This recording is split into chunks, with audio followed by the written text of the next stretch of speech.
chocolate chunks and cherries. Oatmeal spelt cookies with chocolate chunk and dried cherries. That's what we're making.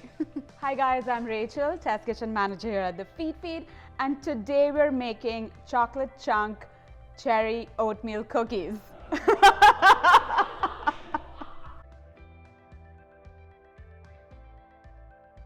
These are my ingredients. Let's get started.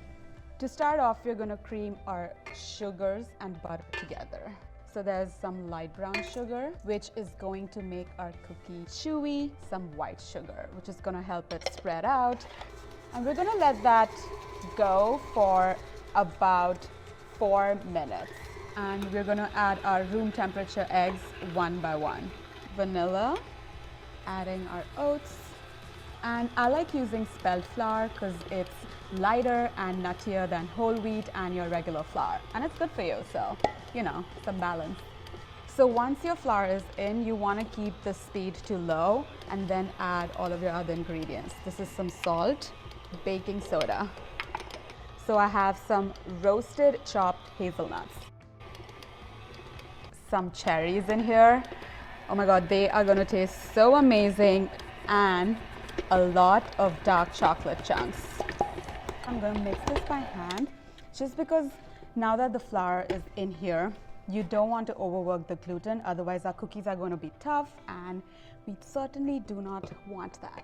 All right, now for the fun part. Grab your cookie scoop and let's get scooping. I know there's a ton of oats in there, but we're going to take it one step further and cover our cookie balls in some more oats.